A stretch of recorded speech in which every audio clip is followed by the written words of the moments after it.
क्या आप भी अभी भी माउस का ही ज्यादा इस्तेमाल करते हो, बस कीबोर्ड का इस्तेमाल कभी कभी नाम या फिर नंबर टाइप करने के लिए इस्तेमाल करते हो? गलत बात है यार। अगर आप एक कंप्यूटर के स्टूडेंट हो, स्कूल या फिर कॉलेज में कंप्यूटर की पढ़ाई करते हो, या फिर आप एक कंप्यूटर के टीचर हो और अभी भी आप भैया माउस का ज्यादा इस्तेमाल करते हो, तो ये गलत बात है और आपको शोभा नहीं देता। तो यहाँ पर मैं एक नहीं दो नहीं ऑलमोस्ट लगभग सारे इंपॉर्टेंट शॉर्टकट कीज 15 से लेके 20 शॉर्टकट कीज में आपको, जो कि बहुत ही इंपॉर्टेंट है और हमेशा आपके काम आने वाला है, और इन शॉर्टकट कीज को अपने दिमाग में अच्छे से घुसेड़ लो, डाल लो, या फिर कहीं किसी नोटबुक में लिख के रख लो और हमेशा इन शॉर्टकट कीज की प्रैक्टिस करो, क्योंकि एक बार में हो सकता है कि आपको याद ना हो। तो यहाँ पर इन शॉर्टकट कीज का हमेशा इस्तेमाल करें, हमेशा यूज करें, और डेफिनेटली एक दिन आप भी कीबोर्ड के मास्टर बन जाएंगे। तो यहाँ पे बेसिकली मैं आपको कुछ basic shortcut keys, advance shortcut keys और साथ में यहाँ पर कुछ इंपॉर्टेंट कीज के बारे में बताने वाला हूँ जो कीबोर्ड में होते हैं, जिसका यूज आपको जरूर पता होना चाहिए। तो अगर आपको ये सब जानना है तो वीडियो को लास्ट तक देखते रहिए। हेलो गाइस, मेरा नाम है मनोज चारू और टेक्नोलॉजी ज्ञान चैनल में आपका स्वागत है। तो यहाँ पे सबसे पहला जो दो इंपॉर्टेंट की है, ये शॉर्टकट की नहीं है, ये दो की है जो आपको कंप्यूटर के कीबोर्ड या फिर लैपटॉप के कीबोर्ड में मिल जाएगा, जिनका नाम है डिलीट और बैकस्पेस। जी हाँ, बहुत से लोगों को अभी भी ये नहीं पता कि डिलीट और बैकस्पेस में क्या अंतर है। सभी लोग सोचते हैं कि बैकस्पेस और डिलीट का दोनों का यूज बेसिकली टेक्स्ट को डिलीट करने के लिए या फिर फाइल को डिलीट करने के लिए किया जाता है, लेकिन ऐसा नहीं है। हमेशा याद रखना, बैकस्पेस की का इस्तेमाल हमेशा टेक्स्ट को पीछे से डिलीट करने के लिए इस्तेमाल किया जाता है, जबकि डिलीट की का इस्तेमाल हमेशा टेक्स्ट को आगे से डिलीट करने के लिए इस्तेमाल किया जाता है। इसके अलावा डिलीट की का इस्तेमाल बेसिकली किसी भी फाइल, फोल्डर इत्यादि जैसे डॉक्यूमेंट्स को डिलीट करने के लिए भी इस्तेमाल किया जाता है। फॉर एग्जाम्पल मान लो यहाँ पर मैं माइक्रोसॉफ्ट वर्ड में एक टेक्स्ट लिखता हूँ, जिसमें लिखता हूँ मैं hello my name is Manoj Charu. ठीक है, ये मैंने टेक्स्ट लिख दिया। अब इसके बाद मान लो आपको कोई टेक्स्ट डिलीट करना है, तो आप क्या करोगे, यहाँ पर सिंपल सा बैक स्पेस दबाओगे। ये देखो, तो बैक स्पेस में क्या होता है, ये पीछे से टेक्स्ट को डिलीट करता है। लेकिन मान लो आपने कर्सर यहाँ पे ले गए, ठीक है, इसके बाद आप चाहते हो कि इसके आगे वाला जितना भी पार्ट है वो डिलीट हो जाए, तो आप क्या करोगे, यहाँ पर सिंपल कर्सर ले जाकर क्लिक करोगे और उसके बाद डिलीट दबाओगे। तो आप देख सकते हैं ये आगे से जितने भी टेक्स्ट है उसे डिलीट कर रहा है, डिलीट की दबाने पे, पीछे के टेक्स्ट को डिलीट नहीं करेगा। तो यहाँ पर ये आपको बात ध्यान में रखना, आपको ये पता होना चाहिए कि डिलीट की और बैक स्पेस में क्या अंतर है। इसके बाद नेक्स्ट आता है शॉर्टकट की, जो कि है ऑल्ट प्लस टैब। जी हाँ, ये एक बहुत ही इंपॉर्टेंट शॉर्टकट की है और आपको इसके बारे में जरूर पता होना चाहिए। इसका इस्तेमाल बेसिकली प्रोग्राम को स्विच करने के लिए इस्तेमाल किया जाता है, चाहे कंप्यूटर में हो या फिर लैपटॉप में हो।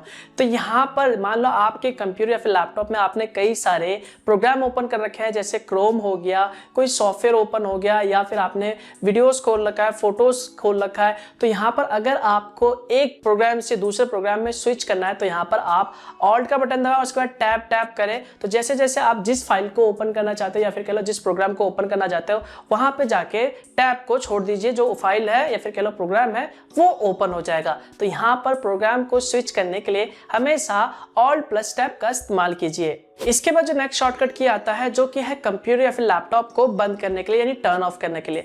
अगर मैं आपसे कहूं कि कंप्यूटर को बंद कर दो, तो आप सिंपल सा माउस का इस्तेमाल करोगे, लेकिन यहाँ पर दोस्तों आप शॉर्टकट की का इस्तेमाल करके चुटकियों में कुछ ही सेकंड के अंदर अपने पीसी या फिर लैपटॉप को बंद कर सकते हो। तो यहाँ पर आपको एक शॉर्टकट की का इस्तेमाल करना है, बस आपको अपने कीबोर्ड पर प्रेस करना होगा, डेस्कटॉप पे जाके पहले क्लिक करना होगा, उसके बाद यहाँ पर आपको ऑल्ट F4 दबाना होगा और उसके बाद आपको सिंपल सा एंटर प्रेस कर देना। तो जैसे आप एंटर प्रेस करोगे तो आपका जो कंप्यूटर सिस्टम है या फिर लैपटॉप है वो टर्न ऑफ हो जाएगा। इसके बाद जो नेक्स्ट शॉर्टकट की आता है, जिसका नाम है ऑल्ट F4। वेल, इसका इस्तेमाल बेसिकली किसी भी प्रोग्राम को डायरेक्टली बंद करने के लिए इस्तेमाल किया जाता है। तो यहाँ पर ज्यादातर लोग प्रोग्राम को बंद करने के लिए क्रॉस पे यानी रेड क्रॉस पे क्लिक करते हैं, उसके बाद प्रोग्राम बंद हो जाता है। लेकिन यहाँ पर अगर आपको शॉर्टकट की का इस्तेमाल करना है किसी भी प्रोग्राम को one by one, for example आपने क्रोम ब्राउजर को ओपन कर रखा है और यहाँ पर आप क्रोम ब्राउजर को डायरेक्टली बंद करना चाहते हैं, तो यहाँ पर बस अपने कीबोर्ड पे ऑल्ट F4 दबा दे, तो वो जो ब्राउजर है वो बंद हो जाएगा। उसके बाद जो दूसरा ब्राउजर है वो आ जाएगा। उसके बाद आप दोबारा से ऑल्ट F4 दबाएंगे तो वो जो दूसरा प्रोग्राम है वो भी ऑटोमेटिकली डायरेक्टली क्लोज हो जाएगा। तो यहाँ पर ये शॉर्टकट की के बारे में भी आपको जरूर पता होना चाहिए। इसके बाद जो नेक्स्ट शॉर्टकट की आता है, जो कि बहुत ही इंपॉर्टेंट है और इसके बारे में भी बहुत ही कम लोग जानते हैं, जिसका नाम है विंडो डी। जी हाँ, इस शॉर्टकट का इस्तेमाल बेसिकली जितने भी विंडो ओपन है उन सभी को मिनिमाइज करके डायरेक्टली डेस्कटॉप में जाने के लिए इस्तेमाल किया जाता है। फॉर एग्जांपल मान लो आप अपने कंप्यूटर में मल्टीटास्किंग मल्टीटास्किंग कर रहे हो, कई सारे सॉफ्टवेयर ओपन है, टैब ओपन है, तो यहाँ पर अगर आप चाहते हो कि सारा का सारा जो टैब है या फिर कह लो सारा का सारा जो भी सॉफ्टवेयर है वो मिनिमाइज हो जाए और आप डायरेक्टली डेस्कटॉप पे चले जाए, तो ऐसे कंडीशन में आपको अपने कीबोर्ड पे बस प्रेस करना होगा विंडो प्लस डी का, तो वो सारा का सारा जो सॉफ्टवेयर है या फिर कह लो प्रोग्राम है वो मिनिमाइज हो जाएगा। तो आप दोबारा से विंडो डी दबाएंगे तो वो सारा का सारा दोबारा से ओपन हो जाएगा। इसके बाद जो नेक्स्ट शॉर्टकट की आता है जो कि 3 इंपॉर्टेंट शॉर्टकट की है जो कि बेसिकली एमएस ऑफिस यूज करने वालों के लिए है, और ये आपके हमेशा काम आएगा जब भी आप एमएस ऑफिस यूज करोगे। जी हाँ, जब भी आप एमएस ऑफिस, चाहे वो वर्ड हो गया, एक्सेल हो गया, उसमें किसी भी तरह के फाइल को लिखते हो या फिर एडिट करते हो या फिर बनाते हो, तो वहां पर आप हमेशा फाइल को सेव करने के लिए हमेशा फाइल पे क्लिक करोगे और सेव एज पे क्लिक करोगे और उसके बाद फाइल का नाम दोगे।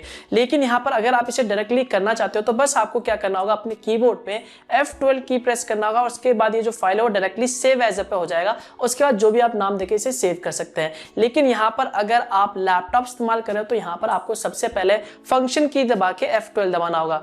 इसके बाद दोस्तों यहाँ पर एक दूसरा शॉर्टकट की है जो कि Ctrl+S है। जी हाँ, अगर आप इस फाइल को सेव करना चाहते हैं तो यहाँ पर आप डायरेक्टली Ctrl+S दबा के भी सेव कर सकते हैं। इसके अलावा एक तीसरा शॉर्टकट की है जो कि एमएस ऑफिस यूज करते वक्त काम आ सकता है, जिसका नाम है Ctrl+N। इसका इस्तेमाल आप एक नए डॉक्यूमेंट, जैसे आप एग्जिस्टिंग डॉक्यूमेंट पे काम कर रहे हैं, उसके अलावा आप चाहते हो कि सेम वही डॉक्यूमेंट एक नए डॉक्यूमेंट के साथ ओपन हो जाए, जहां पे ब्लैंक हो, खाली हो, एक नया डॉक्यूमेंट ओपन हो जाए और वहां पे आप अपना नया काम स्टार्ट कर सके, तो यहाँ पर बस आपको Ctrl+N दबाना है और उसके बाद एक नया डॉक्यूमेंट ओपन हो जाएगा। तो ये जो 3 शॉर्टकट की है वो एमएस ऑफिस यूज करते वक्त काफी काम आते हैं। इसके बाद जो नेक्स्ट शॉर्टकट की आता है वो बेसिकली आप तब इस्तेमाल कर सकते हैं जब आप कंप्यूटर या फिर लैपटॉप में किसी भी तरह के ब्राउजर को इस्तेमाल कर रहे हो। तो यहाँ पर ब्राउजर के लिए जो सबसे पहला शॉर्टकट की आता है वो आता है Ctrl+T। जी हाँ, इस शॉर्टकट की का इस्तेमाल बेसिकली आप एक नए टैब को ओपन करने के लिए इस्तेमाल कर सकते हैं। फॉर एग्जांपल, मान लो आपने देखा होगा जब भी आप अपने कंप्यूटर में कोई टैब को ओपन करते हो तो वहां पर आप सिंपली प्लस पे क्लिक करते हो, लेकिन यहाँ पर आपको इसे डायरेक्टली कीबोर्ड से करना है, शॉर्टकट की से करना है, तो यहाँ पर आप सिंपली अपने कीबोर्ड में Ctrl+T बटन दबा सकते हैं, जिसके बाद ऑटोमेटिकली एक नया टैब ओपन हो जाएगा। इसके बाद जो नेक्स्ट शॉर्टकट की आता है वो है ब्राउजर में हिस्ट्री को ओपन करने के लिए और डिलीट करने के लिए, क्योंकि कई बार दोस्तों ऐसा हो जाता है हम कुछ ऐसी वेबसाइट को ओपन कर लेते हैं या फिर कुछ ऐसी वेबसाइट में अपना पासवर्ड लॉगिन कर लेते हैं और सेव कर लेते हैं, तो यहाँ पर हमें उसे डिलीट करना होता है। तो यहाँ पर बहुत से लोग हिस्ट्री को ओपन करने के लिए सीधा ब्राउजर के वहां पर 3 लाइन पे क्लिक करते हैं और उसके बाद वहां पे हिस्ट्री पे क्लिक करते हैं। तो यहाँ पर अगर आपको ये सारा डायरेक्टली करना है शॉर्टकट की से, तो बस आपको अपने कीबोर्ड पे प्रेस करना होगा Ctrl और H, तो आपके ब्राउजर का जो भी हिस्ट्री है वो डायरेक्टली ओपन हो जाएगा। इसके अलावा अगर आपको डायरेक्टली डिलीट करना है इसे, तो आपको क्या करना होगा, आपके ब्राउजर को ओपन करना होगा जहां पे भी पेज है और उसके बाद आपको अपने कीबोर्ड पे प्रेस करना होगा Ctrl Shift और डिलीट, और उसके बाद वहां पर आपको डायरेक्टली डिलीट पे क्लिक करके जो भी डेटा है, ब्राउजरिंग हिस्ट्री या फिर कह लो कैशे डेटा, वो सारा का सारा वहां से आप आसानी से डायरेक्टली डिलीट कर सकते हैं। इसके बाद जो नेक्स्ट शॉर्टकट की आता है वो है कंप्यूटर के ब्राउजर में इनकॉग्निटो मोड को ओपन करने के लिए और डायरेक्टली किसी भी डाउनलोड मेन्यू को ब्राउजर में ओपन करने के लिए। जी हाँ, तो यहाँ पर इनकॉग्निटो मोड को ओपन करने के लिए जो शॉर्टकट की है वो है Ctrl Shift और N। तो जैसे आप ये प्रेस करोगे तो कंप्यूटर के ब्राउजर में ऑटोमेटिकली जो है क्रोम में वो इनकॉग्निटो मोड ओपन हो जाएगा। इसके बाद अगर आपको डाउनलोड मेन्यू ओपन करना है, यानी आपने कौन कौन सी फाइल डाउनलोड कर रखी है और कौन सी फाइल फिलहाल अभी डाउनलोड हो रही है कंप्यूटर के ब्राउजर में यानी क्रोम में, तो यहाँ पर आप डायरेक्टली डाउनलोड मेन्यू में जा सकते हैं। बस आपको अपने कीबोर्ड पे प्रेस करना होगा Ctrl और J की को, तो डायरेक्टली आपके ब्राउजर में जो डाउनलोड मेन्यू है वो ओपन हो जाएगा। इसके बाद एक और शॉर्टकट की आता है, मान लीजिए अगर आपको अपने कंप्यूटर के ब्राउजर में यानी क्रोम ब्राउजर में किसी भी वेब पेज को सेव करना है, बुकमार्क करके रखना है, तो यहाँ पर इसका भी एक शॉर्टकट की है जो कि है Ctrl D।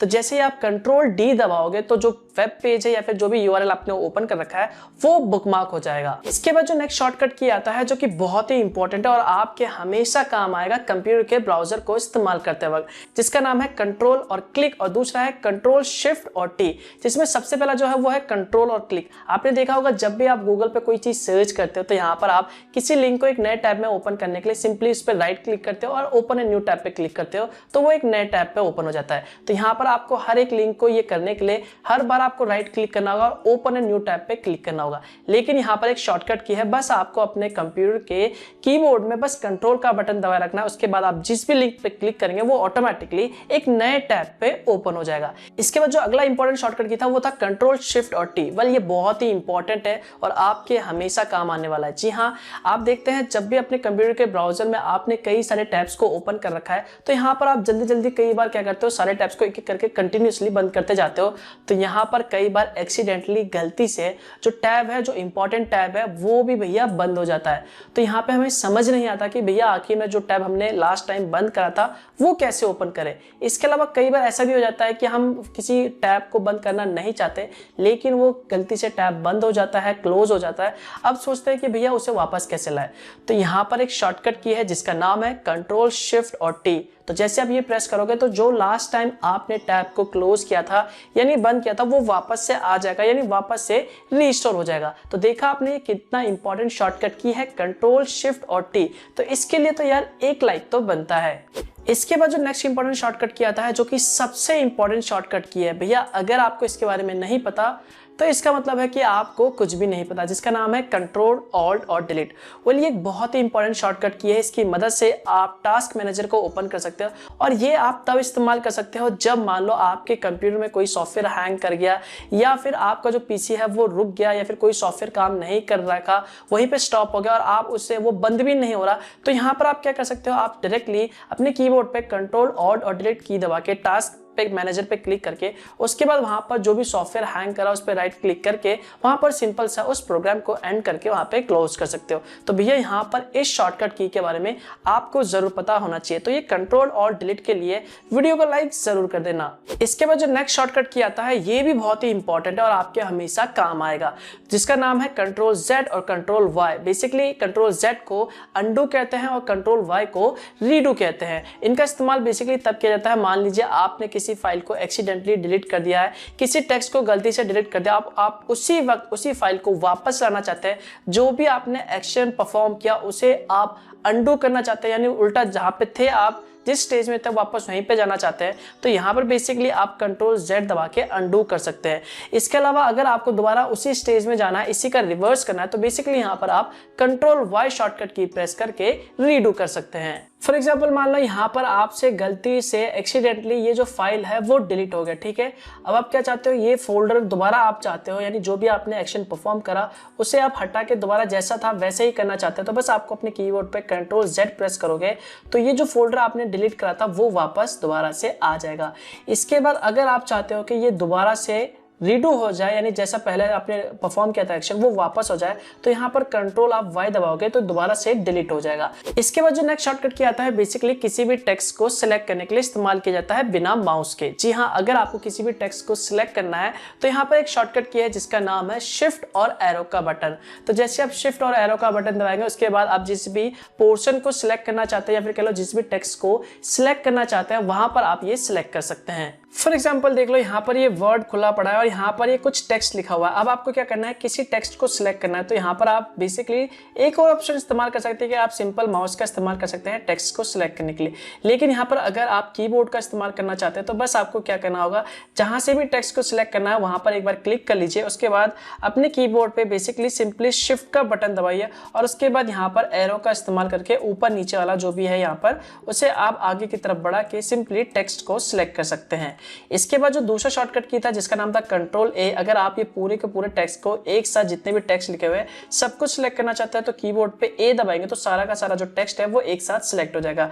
इसके अलावा यहाँ पर मिनिमाइज करके इसे हम डायरेक्टली यहाँ पर अगर पूरा कंट्रोल ए दबा देते तो आप देख सकते हैं जितने भी फाइल फोल्डर थे वो सारे के सारे एक साथ सिलेक्ट हो गए। इसके बाद जो लास्ट के आखिरी दो शॉर्टकट की बचते हैं जिनका नाम है कंट्रोल सी और कंट्रोल वी, जिसके बारे में आप सभी लोग पहले से ही जानते होंगे। कंट्रोल सी का इस्तेमाल बेसिकली किसी भी फाइल को कॉपी करने के लिए इस्तेमाल किया जाता है। तो यहाँ पर आपको राइट क्लिक करके कॉपी पे क्लिक करने की जरूरत नहीं है, बस किसी फाइल पे क्लिक कर दीजिए या फिर सिलेक्ट कर लीजिए, उसके बाद कंट्रोल सी दबा दीजिए, वो जो फाइल है वो कॉपी हो जाएगा। उसके बाद आपको कहीं पे भी जाके इसे पेस्ट करना है तो बस आपको क्या करना होगा, कंट्रोल वी दबा दीजिए और वहां पर वो जो फाइल है वो पेस्ट हो जाएगा।